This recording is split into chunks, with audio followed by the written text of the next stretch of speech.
The autumn sunset paints my parents' suburban home in amber light as I pull into the driveway.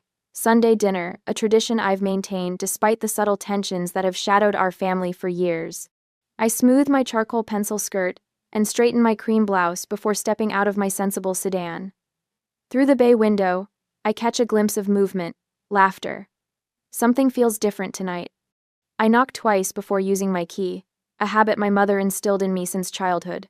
Always announce yourself, Michelle. It's the polite thing to do. The scent of roast chicken and rosemary potatoes wraps around me as I step inside. Family photos line the hallway, decades of carefully arranged memories. My high school graduation, Rachel's college ceremony.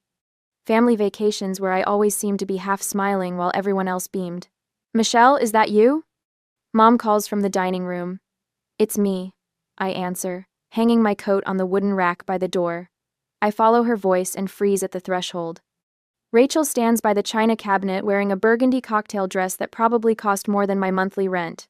Her hair is freshly highlighted, cascading in perfect waves around her shoulders. Dad pours champagne into crystal flutes, the ones reserved for Christmas and milestone birthdays. Michelle! Mom rushes over, pulling me into a hug that smells of Chanel No. 5 in anticipation. She's wearing her good pearl earrings. You're just in time. Dad finishes pouring the fourth glass and raises his own. Perfect timing indeed. We were just about to toast. Toast? I accept the champagne, noting how Rachel can barely contain her excitement, practically vibrating as she clutches her glass. What's the occasion? Mom and Dad exchange pleased glances. To Rachel's future, Dad announces, lifting his glass higher. We clink glasses. The champagne is expensive, dry with hints of apple. I sip slowly, watching Rachel over the rim of my glass. I found it, Rachel blurts out, unable to contain herself any longer. My dream house in Oakwood Heights. That luxury townhouse development they've been building? The one with the rooftop gardens and the community pool? That's wonderful, I say, forcing enthusiasm into my voice. Oakwood Heights, where the starting price for those townhouses begins at $450,000. We put in the offer yesterday, Rachel continues, and they accepted this morning. Can you believe it? I'm going to be a homeowner. Dad wraps his arm around Rachel's shoulders. And we couldn't be prouder. We're helping with the down payment, Mom adds, patting Rachel's hand. From the Family Trust Fund. The Family Trust Fund. The room tilts slightly as the words register. My fingers tighten around the delicate stem of the champagne flute. The Family Trust Fund. I repeat, my voice hollow. You mean the account I've been contributing to for the past 10 years? A brief flicker of discomfort crosses Dad's face before his expression hardens. It's for family milestones, Michelle. That's always been the purpose. But 10 years ago, I was 22, fresh out of college with my first real job as an administrative assistant at Wilson and Brooks law firm. Mom and Dad had invited me to dinner, just the three of us. Dad spread papers across this very table. It's time you started thinking about your future, Michelle, he'd said. A security fund for your wedding someday, your first home. Add what you can each month, Mom had encouraged. We'll manage it, contribute too. When the time comes, you'll have a solid foundation. For a decade, I'd transferred $500 monthly from my modest salary. I'd skipped vacations, lived in a tiny apartment with temperamental plumbing, bought secondhand furniture, all while watching that account grow to nearly $60,000. My money, my sacrifice. Let me show you the pictures. Rachel pulls out her phone, swiping through images of granite countertops and cathedral ceilings. This is the main living area, and this is the master bedroom with the walk-in closet. I nod mechanically, my throat tight. It's beautiful. Michelle's always been the responsible one, Dad remarks to no one in particular. She'll understand. This is what family does. Mom gives my arm a dismissive pat. You don't even have a serious boyfriend yet, dear. Rachel's at a different stage of life. Rachel, who spent 3 years finding herself after college, while I worked 60-hour weeks. Rachel, whose car was a graduation gift while I took the bus for years to save money. Rachel, whose European vacation last summer was an educational investment according to our parents. Excuse me, I murmur, setting down my barely touched champagne. Bathroom. I lock the door behind me, hands trembling as I pull out my phone and open the banking app. The joint account my parents and I established appears on the screen. I tap it, heart pounding. Previous balance: $59,872.43. Current balance: $0. Last transaction: transfer to external account. Yesterday. My vision blurs. The bathroom spins. A decade of sacrifice emptied in a single transaction, without so much as a conversation. For my sister's dream house. I grip the edge of the sink, knuckles white against the porcelain. Through the door, I hear Rachel's excited chatter about paint colors and furniture delivery. Mom's delighted responses. Dad's proud rumble. In the mirror, I hardly recognize the woman staring back at me, the responsible one, the reliable one, the one who will understand, but I don't understand. And for the first time in my life, I'm not sure I want to. This isn't about money anymore. This is about value, worth, respect. I straighten my shoulders, taking one deep breath, then another. They've made their choice. Now it's time for me to make mine. The bathroom door swings open harder than I intended, the hinges protesting as it bangs against the wall. My parents and Rachel turn in unison, champagne glasses still raised in celebration. That was my money. My voice comes out steadier than I expect, the words hanging in the sudden silence. Mom laughs lightly, the sound brittle against the tension I've created. It's a family fund, dear. We've always made decisions as a family. Family decisions? The word tastes bitter. Did anyone consult me before emptying an account I've put $60,000 into? Rachel rolls her eyes dramatically. Don't be so dramatic, Michelle. It's not like you were using it. Dad sets his champagne down with deliberate precision. Let's all calm down, Michelle. Your sister needs this house. It's about the greater good of the family. The greater good? I repeat, my hands clenching into fists at my sides. Show me the account statements. Now isn't the time, Dad begins. Show me the statements. Each word drops like a stone. For the past 10 years. Dad and Mom exchange glances, a silent conversation passing between them. Finally, Dad sighs and pushes back from the table. If that's what it takes to end this nonsense, he mutters, heading toward his office. While he's gone, Mom attempts damage control. Michelle, I know you're disappointed, but Rachel has found her perfect home. Can't you be happy for your sister? Rachel nods eagerly. You can come over anytime. There's a spare bedroom you could stay in when you visit. The casual generosity of offering me access to a room purchased with my own money makes my stomach twist. Dad returns with a leather portfolio, hesitating before placing it on the table. I reach for it before he can change his mind, flipping it open to reveal neatly organized monthly statements. My fingers trace the columns of numbers, each deposit marked with my name. 10 years of sacrifice laid bare. I flip through month after month, searching for any contribution besides my own. There's nothing here from either of you, I say, looking up. Not $1. Dad shifts uncomfortably. We provided the investment strategy. The guidance. Guidance, I repeat, continuing to turn pages. A notation from 3 years ago catches my eye. What's this withdrawal? $20,000 in August 2022? Rachel suddenly becomes intensely interested in her champagne.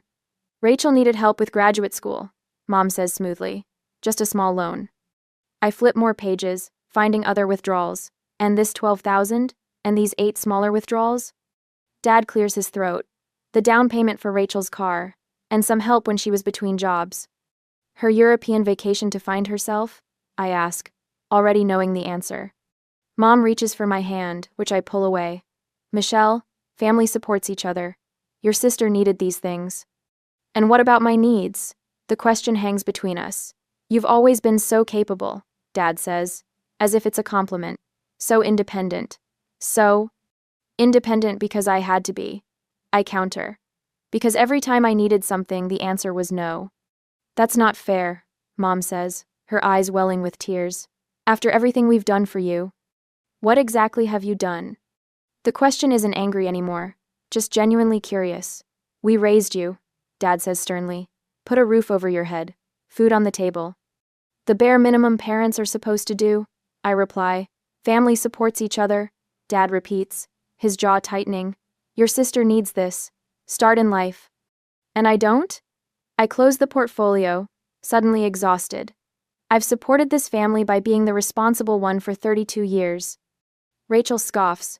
twirling her champagne stem between manicured fingers. It's just money, Michelle. You can save more. It's not my fault you chose a boring career. The casual cruelty of her words cuts through the last threads of my patience. I stand, gathering my purse and the portfolio of statements. Where are you going? In. Mom asks, alarm rising in her voice. I made your favorite dessert, lemon squares. I've lost my appetite. Dad stands too, his authority a familiar weight in the room. Michelle, we expect you to be reasonable about this. The decision has been made. Yes, it has. I agree, turning toward the door. But not by you. This is ridiculous, Rachel says. You're ruining a perfectly good celebration over some money. I pause at the doorway, looking back at the three of them, Dad, stern and immovable, Mom anxiously twisting her napkin, Rachel annoyed at the interruption of her moment. This isn't about money, I tell them quietly. It's about trust. The door closes behind me with a soft click that sounds like the period at the end of a very long sentence. In my car, the portfolio sits heavy on the passenger seat, a decade of broken promises bound in leather. Street lamps flicker on as I drive away from my parents' house, illuminating a path I've never taken before. The responsible daughter has always returned, always forgiven, always understood. Not tonight. Tonight, I'm choosing a different road. That night at my apartment, the bank statements scatter across my coffee table like fallen leaves, numbers and dates that chronicle a decade of my sacrifices. My phone buzzes for the 7th time in an hour. I don't need to look to know it's them, Mom, Dad, or Rachel, each with their own flavor of manipulation. I let it vibrate against the wood until it falls silent. Then I open my laptop and check Rachel's Instagram. There at Island, a photo of her standing in front of the Oakwood Heights sales office, keys dangling from her manicured fingers. The caption reads, "Dreams come true when you have a generous family. Number blessed, number new homeowner, number family first." 27 likes already, 3 comments congratulating her on her hard work. My fingers hover over the keyboard. What would happen if I typed the truth? Congratulations on spending my $60,000. Hope the floors don't creak like my apartment that I've lived in for years while saving for my own home. The phone buzzes again. This time I look. Mom, Michelle, please call us. Your father is very upset. We need to talk about your behavior last night. My behavior. As if walking out of Sunday dinner after discovering they emptied my account was some kind of teenage rebellion. The next message arrives before I can set the phone down. Dad, your silence is disappointing but not surprising. The Robinson family handles matters privately. Consider the reputation you're risking with this childish tantrum. The family reputation. Always the family reputation. The third message is from Rachel. You could at least be happy for me. It's not like you were using that money anyway. I toss the phone onto the couch and press my palms against my eyes until I see stars. The voicemail notification chimes. Michelle, it's Mom. I know you're upset, sweetheart, but you're not seeing the bigger picture. Rachel is starting her life with Jordan. They need this home to build their future. You've always been our rock, our responsible one. Please call me back. Your father, Island. Her voice drops to a whisper. He's talking about removing you from the will if you pursue this. Please be reasonable. I delete the message without listening to the rest. 3 more voicemails follow the same pattern, sweet concern melting into veiled threats. When the knock comes at my door the next evening, I expect to find Mom or Dad standing in the hallway with stern expressions and rehearsed speeches about family duty. Instead, it's Sarah, clutching a bottle of wine and a folder. You sounded terrible on the phone, she says, pushing past me into the apartment. I brought reinforcements. Sarah has been my friend since college and now works as a paralegal at Westbrook and Associates. Her practical nature and legal knowledge have saved me from several bad decisions over the years. I accept the wine but eye the folder warily. What's that? Information. She pulls out a corkscrew from my kitchen drawer, already familiar with my apartment's layout. You said they emptied a joint account that you've been funding for 10 years, right? Without your knowledge or consent? The wine splashes into 2 glasses, deep red against clear crystal, the only fine thing I own. A graduation gift from Aunt Meredith. Yes. Almost $60,000. My voice sounds hollow even to my own ears. But it was a family account. That's what they keep saying. Sarah takes a long sip before answering.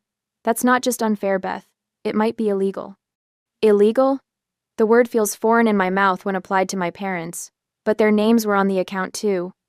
Joint account doesn't automatically mean communal funds, especially if there's a paper trail showing you were the only one contributing. She slides the folder toward me. You should talk to Thomas Wilson at our firm. He specializes in financial disputes, including family matters. I thumb through the pages. She's brought printouts about financial misappropriation, joint account laws, and fiduciary responsibility. Terms that feel too cold and clinical to apply to Sunday dinners and childhood bedrooms. I can't sue my family, Sarah. You can't let them steal from you either. The word steal lands like a slap. I've been avoiding that term even in my thoughts. 2 days later, I sit across from Thomas Wilson in his office. He reminds me of my grandfather, silver-haired with kind eyes that harden when I show him my bank statements and the account agreement. This isn't a family trust, Miss Robinson, he says, removing his reading glasses. This is your money, plain and simple. They're my parents, I whisper, as if that explains everything. Yes, he agrees, leaning back in his chair, which makes this betrayal of trust even more concerning. I stare at my hands, at the ink stains on my right index finger from grading papers. I need to think about this. After work the next day, I linger in my empty classroom. The third-grade artwork lines the walls, bright colors and hopeful scenes. I straighten Lily's drawing of a butterfly, Xavier's crayon rendering of his family, Emma's careful depiction of the solar system. 5 years teaching at Franklin Elementary. 5 years of watching children grow and learn while my own life remained suspended in amber. Always the responsible one. Always putting others first. I sit at my desk, surrounded by the remnants of today's lesson on simple machines. How many better job offers have I turned down to stay in this district, close to my parents' home? The teaching position in Colorado with the outdoor education program, the curriculum development role in Chicago, and not just career opportunities. The trip to Europe I canceled when Mom needed help after her gallbladder surgery that didn't stop her from attending Rachel's graduation ceremony 2 weeks later. The relationship with Daniel that ended because Dad thought his contractor business wasn't ambitious enough for a Robinson daughter. Year after year of small sacrifices that built an invisible cage around my life. A drawing on my desk catches my eye, Jamie's work from our lesson on integrity last month. A stick figure stands tall while others huddle in the background. Miss Robinson taught me to stand up for myself, the careful lettering reads. My phone rings, startling me. Unknown number. Michelle? It's Aunt Meredith. My father's sister, the family outlier who moved to Arizona after a falling out years ago. Aunt Meredith? How did you? Sarah called me. We've kept in touch over the years. Of course they have. The two strong-willed women always got along. I heard what Robert and Patricia did. She continues, her voice carrying the desert's dry warmth even through the phone. With your savings. It's complicated. I start, the default defense mechanism engaging automatically. No, it's not. She cuts in. They did the same thing to me with Grandma's jewelry. The pieces she specifically left to me in her will. Your father convinced me they needed to stay in the main family line. I let it go because I thought that's what family did. My breath catches. I didn't know. Of course you didn't. They've built a wall of silence around their behavior for decades. Your grandfather did it to your father. Your father learned it, and perfected it. And now they're doing it to you. Her voice softens. Don't let them do this to you, Michelle. This pattern has existed for generations in this family. I look up at Jamie's drawing again, the small figure standing tall. This stops with me, I say, surprising myself with the firmness in my voice. Good girl. I can hear the smile in Aunt Meredith's voice. Now, here's what you're going to do. I listen as she outlines the steps I need to take. Practical, legal, emotional. By the time we hang up, the sun has set outside my classroom window, but for the first time since Sunday dinner, I feel a glimmer of light inside me. This stops with me. The next day, the law office of Thomas Wilson reminds me of my grandfather's study, all dark wood panels and leather-bound books. Afternoon light filters through Venetian blinds, casting golden stripes across the polished conference table where my bank statements lie in neat chronological order. 10 years, Thomas says, adjusting his silver-rimmed glasses. Every month, without fail. I nod, watching his weathered hands move methodically through the documents. Thomas Wilson has been practicing law since before I was born. His reputation for fairness preceded him, the reason I chose him over the younger associates at my own firm. And not a single contribution from your parents? He continues, voice steady but tinged with indignation, despite their verbal assurances. They managed the account, I say, the words hollow even to my own ears. Thomas looks up, blue eyes sharp with 40 years of legal experience. They managed to empty it, Miss Robinson, without your knowledge or consent. My stomach tightens. Hearing it stated so plainly makes the betrayal even more stark. The law is clear here, Thomas says, resting his hands on the scattered papers. This is financial misappropriation. Your options include a civil suit or formal fraud charges. The word fraud lands like a stone in still water. Criminal charges against my own parents. Against Rachel. I don't want to destroy my family, I say, straightening my shoulders. I just want what's right. Thomas nods, understanding tempering his professional detachment. Then we begin with certified letters, one to the bank, formally disputing the transaction. Another to your parents, outlining the legal standing of your claim. He slides 2 envelopes across the table. I sign each letter, my signature more confident than I feel. Fair warning, Thomas says as his assistant takes the envelopes. People rarely respond well when called to account. 4 days later, I discovered just how right he island Aunt Meredith's dining room smells of pot roast and tension. What began as a casual family dinner has revealed itself as an ambush. Uncle Frank sits at the head of the table, his typical jovial demeanor replaced by stern disappointment. You're breaking your mother's heart, he says, pointing his fork at me. She hasn't slept since those legal papers arrived. I take a measured sip of water. I'm sorry to hear that. Cousin William leans forward, his college quarterback confidence undiminished by middle age. Rachel has always had big dreams, Michelle. You're just a teacher. The word just hangs in the air, loaded with generations of familial expectations. I've spent my life helping children achieve their dreams. I reply, folding my napkin neatly, including paying for 3 of my students' college application fees last year out of my own pocket. Aunt Meredith's eyes widen slightly. She didn't know about that. Your sister needs that money for her future, Uncle Frank insists. Her house, her wedding, she has plans. So did I say simply. The table falls silent. For perhaps the first time, they're actually hearing me. My phone buzzes in my purse. I excuse myself to the kitchen, grateful for the momentary escape. It's a notification from Instagram. Rachel has tagged me in a post. The photo shows Rachel and her boyfriend standing before a sold sign, his arm around her waist, her left hand prominently displaying a diamond ring. The caption reads, "She said yes, celebrating our engagement and our new home. Blessed. New chapter." End quote. Comments flood the post. Congratulations pouring in for the golden child. Friends and family alike celebrating Rachel's charmed life. My fingers hover over the screen. I could ignore it, walk away. But something inside me, perhaps the same steel that made me save month after month, while Rachel spent freely, refuses to remain silent. I type a single, measured comment. Congratulations on your engagement. I hope your home brings you as much joy as my decade of savings brought me. I hit send before I can reconsider, then return to the dining room, just as my phone begins buzzing continuously with notifications. 3 days later, the first real victory arrives in my email inbox. A formal letter from the bank. Accounts frozen pending investigation into disputed transactions. My father calls within the hour, his voice thundering through the speaker. What have you done? Exactly what you taught me, I answer, surprising myself with my calm. Protecting what's mine. He launches into a lecture about family loyalty and ungrateful children, his voice rising with each sentence. I let him finish.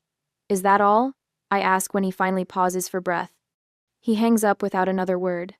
The next afternoon, I'm arranging my 3rd grader's science projects when a shadow falls across my classroom door.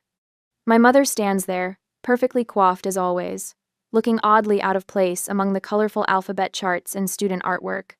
We need to talk, she says, closing the door behind her. We're family. Can't we handle this privately? I continue straightening the display, aligning Mason's volcano with Sophia's solar system model. We could have, I say, finally turning to face her. 10 years ago, or last month, or even at dinner, but not anymore. She steps closer, voice dropping to a whisper, though no one else is around.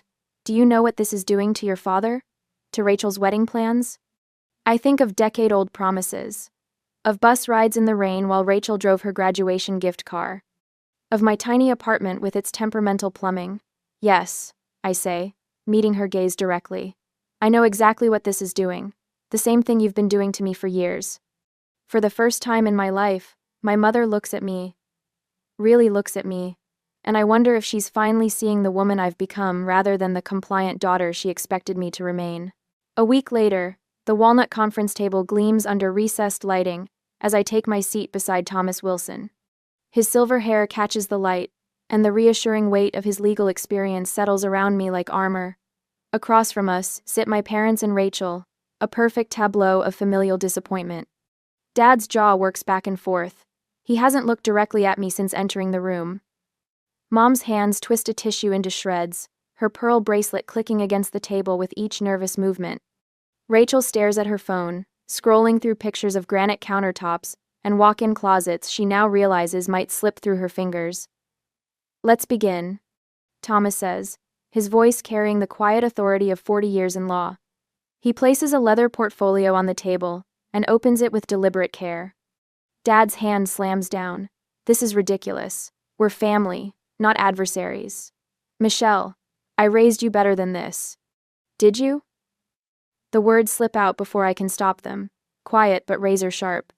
Mom dabs at dry eyes. You're tearing this family apart over money. Money, after everything we've done for you. Thomas clears his throat. Mrs. Robinson, with respect, let's focus on the facts. He slides printed bank statements across the polished surface.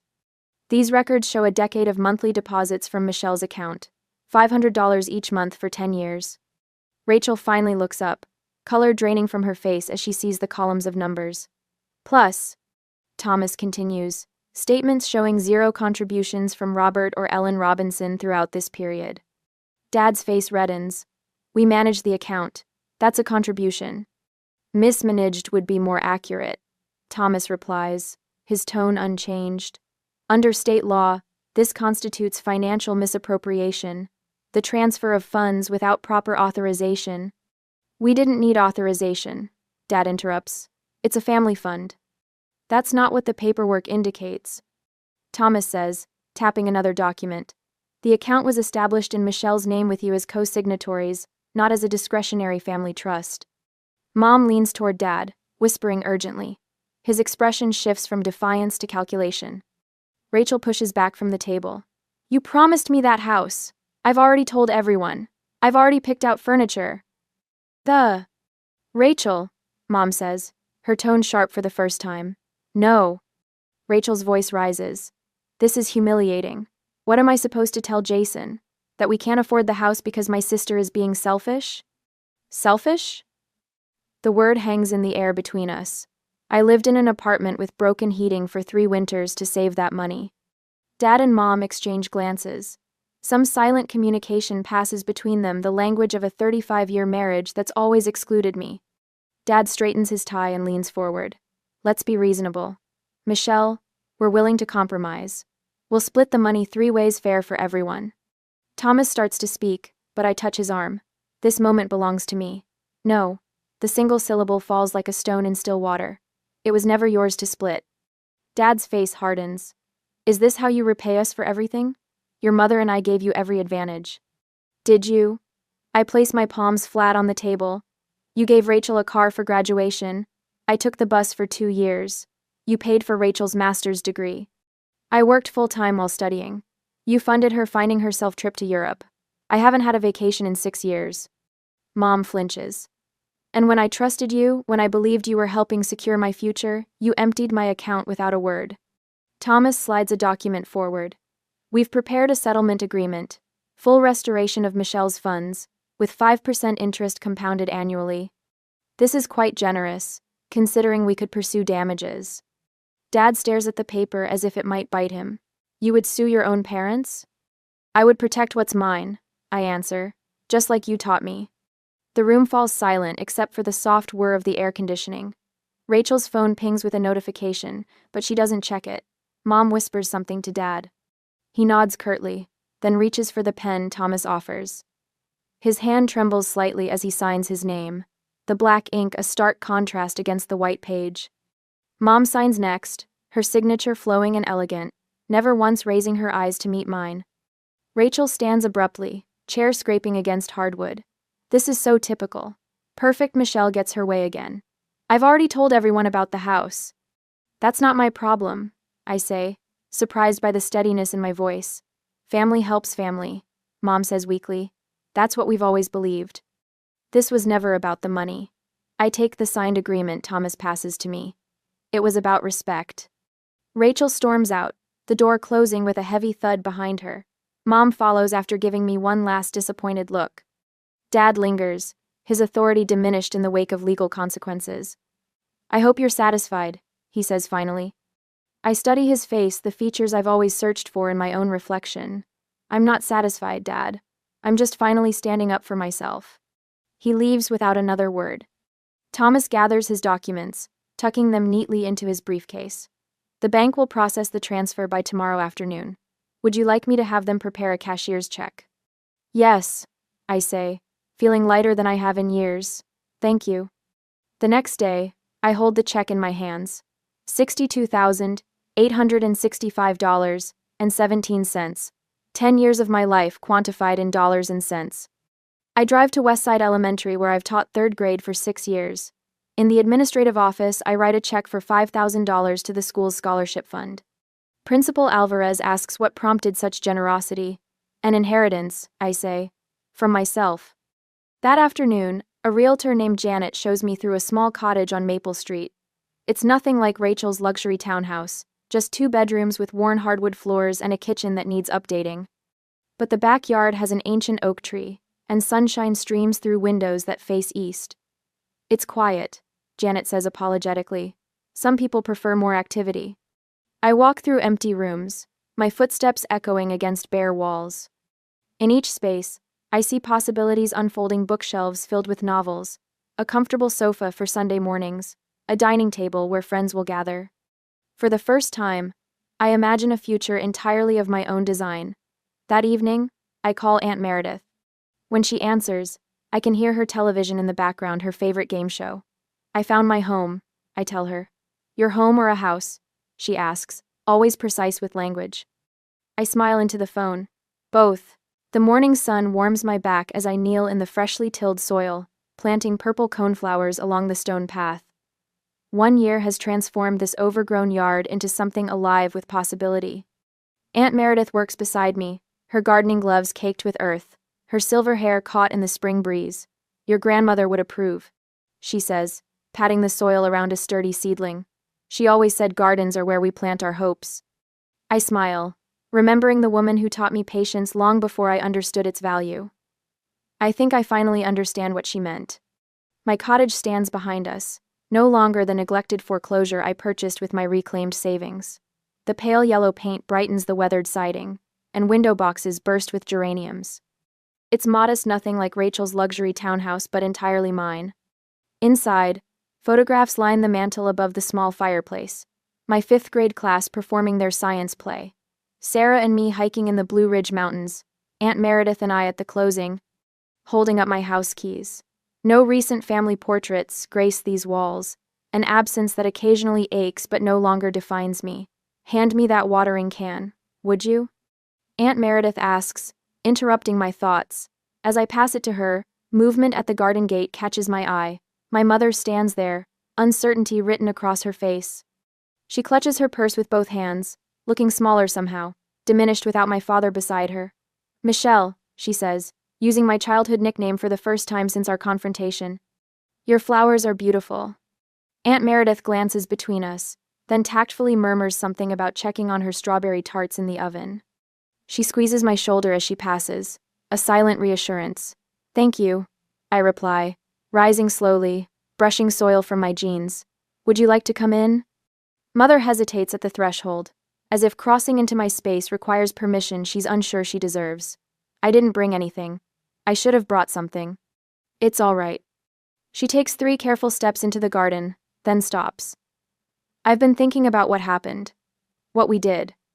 Her voice wavers. I didn't see what we were doing to you. Not really. I told myself we were just being practical. The admission hangs between us, inadequate, yet monumental.